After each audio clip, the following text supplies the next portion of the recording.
Good morning, everybody. Orange J here with another War of the Visions video, and today is the day. Our girl Jeume is finally coming, one of probably the most hyped character in a long time for this game, and we're going to look at her kit. We're going to talk about where I think she's going to fit into the game, compare her to one big thick boy we already got in the game, and I'm just going to give you kind of like my impressions so you can help decide, is this somebody you want to go for? Should you get on the hype train? Should you get off the hype train? I'm going to give you some info here, and I want to start in a different place. So the game, when they did their little preview for her on the Monday news, they described her job like this. They said a Vanguard physical tank class who can use barriers, protect and shell to improve durability, and can reduce the enemy's agility. Now, as soon as I read Vanguard tank class, I was like, oh, don't you worry. I know who I'm going to compare her to because we have a Vanguard tank in this game. And that's this boy right here. That's Big Daddy Engelbert, who I'm going to call the god of physical tanking in War of the Visions. Like, he's so easy to splash into groups, and if you have Engelbert and all you care about is having a physical tank, do you even want Jeume? Well, let's compare them right here side by side. So this is base stats at level 120 with no support abilities applied. Jeume 5403 HP, which is pretty nice, but Engelbert is literally an unfillable pool full of HP. I don't even know if that made sense, but he has 5805. The dude's a monster of HP. Continuing on tank stats, Jeume is bringing 8 defense and 0 spirit, and 8 defense is pretty dang good base, but Engelbert brings 27 defense. That's right.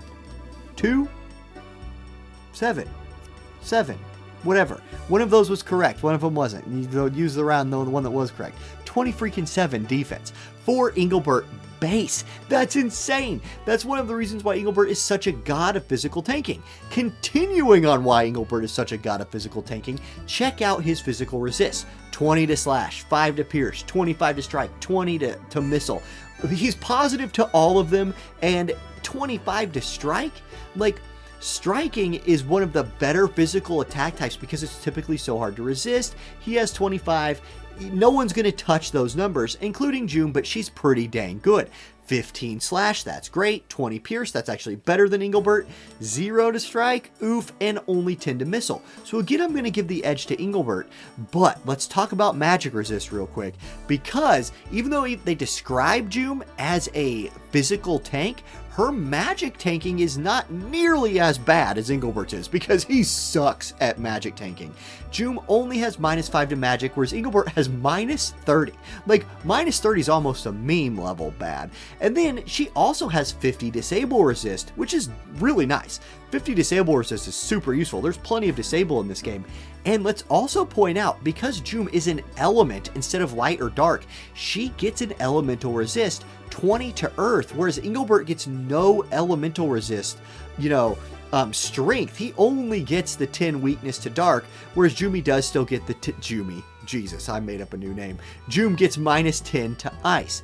Okay, so that's tank stats. I'm going to give the nod to Engelbert as a physical tank, but Jeume's not that far behind, and she's going to be better at magic than Engelbert is. Now, how about attack? She has 419 to Engelbert's 375, so she again covers some ground as far as like overall who's going to be a better character with some attack, and then the agility is really important. She has 63 agility compared to his 54. More turns is a big deal for your tanks who you want using their buffs before they get into a fight, and you want Jeume using her buffs. What do I mean? Okay, let's dive into her kit a little bit, and I think you're going to see what I'm talking about. That's enough with the skills. Let's head over here, and let's actually look at this character a little bit. First up, master ability. I'm highlighting that on the bottom of the screen. I think it's decent. I like the 5 hate. I think that's good for tanks. It means if you mess up her TP skills, which she does have a hate generating TP skill, she's at least bringing 5 hate to the fight, which is also good at throwing the enemy's AI off because, it messes up their early turn order. They'll start moving towards her side of the map instead of doing their normal thing. I like turn 0 hate. She gets it from her master ability. Great. The 10% HP buff for herself is a little weak in my opinion, but she is also bringing the wind HP and wind attack buff like new units do. So I really think she's going to be great in mono wind comps, and her master ability is pretty good. Let's talk about her TMR. Oh my god. This thing is great. It is great. First of all, it looks like armor, but it's actually an accessory. I guess it's like a cape or something. And the stat line's good. 364 HP, 5 agility, I like that, and 12 crit evade. Then look at the skill. 20 defense and 20 spirit for 3 turns for yourself. 2 uses, which means it's good for Guild Wars and Arena. This is an amazing TMR. If you pull this girl maybe by accident, although if you're pulling on a limited time banner for a unit and you pull her by accident, what the hell are you doing? Anyway, if you pull her on like one of your tickets you get for free, you might consider taking her to just level 99 for this TMR. I think it's that good. I really love this TMR. Okay, and everybody can wear it. It's really nice. Now, let's go look at her skills, and I'll tell you what, I want to highlight her self-defense skill in particular here from her support skills. So it is a defense plus 15 buff that increases with EX to a defense plus 15 and then slash and pierce resist plus 10. However, when she gets hit up to 3 times, each one of those stats will increase by 5%. That's crazy. So somebody walks up to her and like triple hits her. Her defense buff from the support ability goes from 15 to 30, and then the slash and pierce resist go from 10 to 25. That's insane. Her defense will ramp up. Her tankiness will ramp up as she's hit. Love it. That's so much defense and slash resist. This is an S tier tank support ability in my opinion. Then the rest of her support abilities go like this. She has an attack and accuracy buff from Nightblade. That's going to be good for PvE. She has Gale Physique, which I really like for her tankiness because it gives jump and agility. Agility, again, will help her get more turns, and the jump will help her go straight at the enemy if she wants to, instead of taking some roundabout way and getting your DPS with high jump in trouble. Okay, and then jump plus 1 and HP up are probably the weakest of the bunch. Then her counter moves, this again further highlights her physical tankiness because the only tanking counter move on here is Wind Aura, which is a 20% chance to reduce physical damage by 45%. When this procs, she's going to block a ton of damage. I really like Wind Aura. I guess I'll give a minor shout out to Dragon Sword. It is a typeless attack with a little bit more range. It has range 2, and it absorbs 50% of the HP done. Scales 100% off of attack. It's decent. Some people might run this. I really think Wind Aura is the way to go. Block the heck out of those physical attacks. Okay, now let's talk about her main job a little bit here. And I really want to highlight, I really want to highlight Vacuum Armor. But let's go down the list. I'll start with the first one because I like it too. Scythe Weasel. It's called, this is the JP site. So the translations, it's the skill's probably not actually called Scythe Weasel, although that's a badass name for a skill. Scythe Weasel. Yeah. Anyway, this is her, cheap move that she can do 6 times. I really like this skill for PvE. It is a single target resistance minus 30 debuff.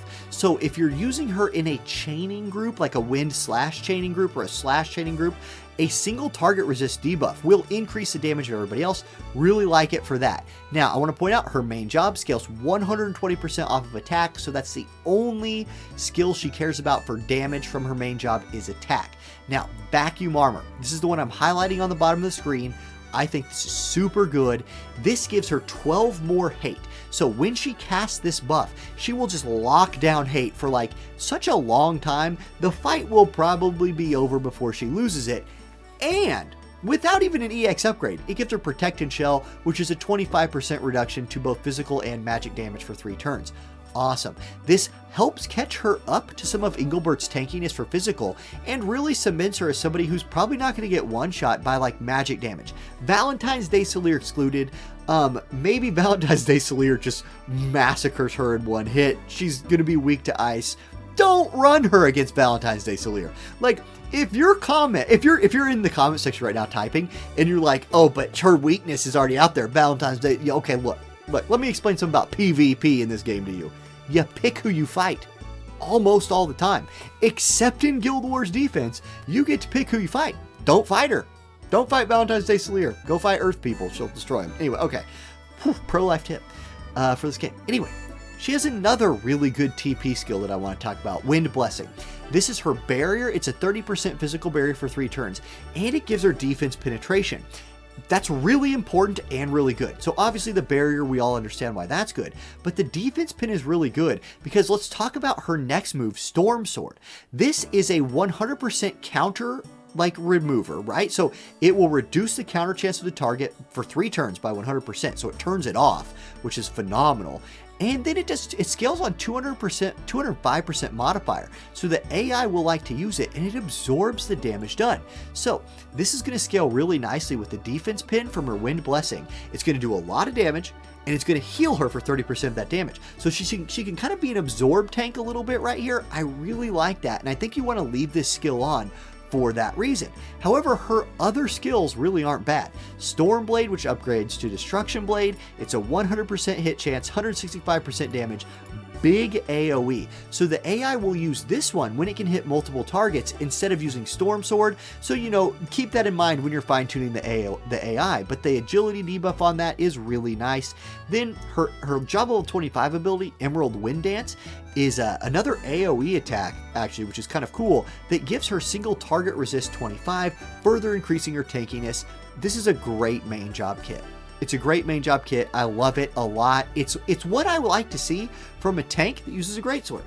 It's cool. Okay, now her sub job Crystal Warrior is a little bit, I don't like it so as much. Slash resist pin buff for your allies for 3 turns with critical evasion for your allies for 3 turns. Interesting. It's powerful. I don't know if you'll run it don't run this sub job just for that. Attack and slash is cool.